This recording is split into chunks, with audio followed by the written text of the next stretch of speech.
5 ton 680 KG চাল কি করছে এইটা আমরা বলতে পারি না। বিভিন্ন বাহানা দিয়ে আমাদেরকে বুঝিয়ে রাখতেছে। প্যানেল চেয়ারম্যানের ভয়ে বা যে কোনো কারণে আর কি তারা প্রকাশ্যে আসতেছে না। আমরা চাই এর তদন্ত সাপেক্ষে সুষ্ঠু বিচার হোক।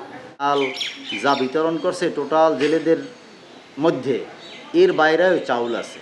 আসলে মূলত আওয়ামী লীগ ঘরানার লোক থাকার কারণে বর্তমানে সে একটু এলাকার বাহিরে কম চলাফেরা করে। আমাদের হিসাব অনুযায়ী এবং চিঠিতে যা বলা আছে সেই অনুপাতে আমরা দেখতে পাচ্ছি 5 টন 680 কেজি চাল তিনি আত্মসাৎ করছেন।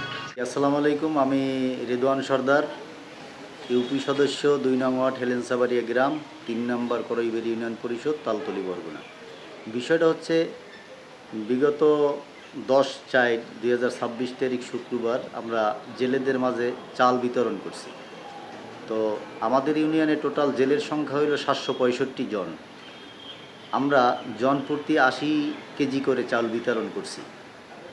এই চাল ক্যারি করে আনা এবং বিতরণ এই দোনোটাই চেয়ারম্যান সাহেব আমাদের প্যানেল চেয়ারম্যান বাচ্চু হাওলাদারকে দায়িত্ব অর্পণ করেছিলেন লিখিতভাবে। তিনি কত টন চাউল আনছেন, কত টন বিক্রি করছেন এগুলো আমরা কিছুই জানতাম না। পরক্ষণে তালতলী থেকে আমরা যখন চিঠি পাইছি যে আমাদের 2টা চিঠিতে এই ডিউটা আসছে, প্রত্যেকটা চিঠিতে 33 টন 440 কেজি করে চাল, তাতে 2 ডিউতে চাউল হয় 66 টন 880 কেজি। তো 765 জন জেলে আমাদের টোটাল করইবেড়িয়া ইউনিয়নে, তাদেরকে আমরা বিতরণ যে চাল করছি তাতে হিসেব করে দেখলাম যে 61 টন 200 কেজি চাল আমরা বিতরণ করছি। অবশিষ্ট থাকে 5 টন 680 কেজি। এই 5 টন 680 কেজি চাল কি করছে এইটা আমরা বলতে পারি না। আমরা তাকে প্রশ্ন করায় সে বিভিন্ন বাহানা দিয়ে আমাদেরকে বুঝিয়ে রাখতেছে, অস্বীকার যাচ্ছে আর কি, কিছু করে নাই, ওই চাউল এরকম আর কি। যার কারণে আমরা ফুড অফিস থেকে তথ্য পেয়েছি, খাদ্য গুদাম থেকে তথ্য পেয়েছি। এরপরে আমরা নির্দিষ্ট করে আজকে ইউনো বরাবরে আমরা লিখিত অভিযোগ করেছি। আমরা 6 জন মেম্বার, 5 জন আমরা উপস্থিত আছি, একজন আমাদের সাথে সহমত, উনি আছেন জেলবন্দি। আর আরও 2-3 জন আছে, কিন্তু প্যানেল চেয়ারম্যানের ভয়ে বা যে কোনো কারণে আর কি তারা প্রকাশ্যে আসতেছে না। এখন ডিসি অফিসে আসছি, ডিসির কাছেও আমি ডিসি অফিসেও জমা দিছি। এই রিসিপ্ট কপি আমার হাতে আছে, এই হলো আমার রিসিপ্ট কপি, আমি যে ডিসি অফিসে জমা দিছি। এই হলো আমার ডিসি অফিসের কাগজ, এটা আমি জমা দিছি। আর ইউন অফিস থেকেও আমি রিসিপ্ট কপি আনছি।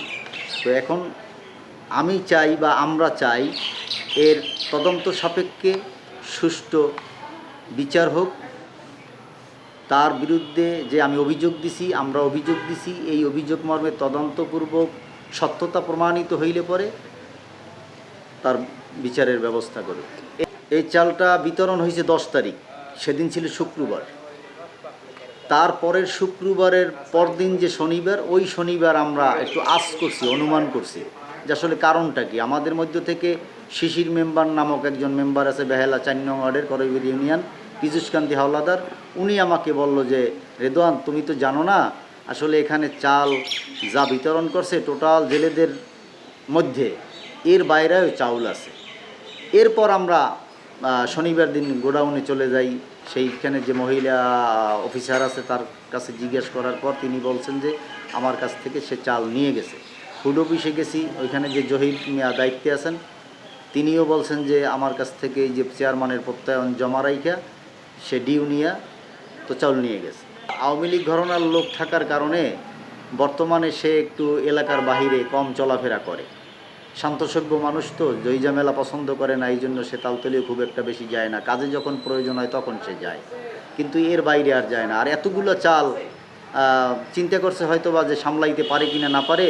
প্যানেল চেয়ারম্যান যেহেতু একটু ক্ষমতাধর ব্যক্তি, এই জন্য তাকে ক্ষমতা হস্তান্তর করছেন চাল আনা এবং বিতরণ উভয়ই করার জন্য।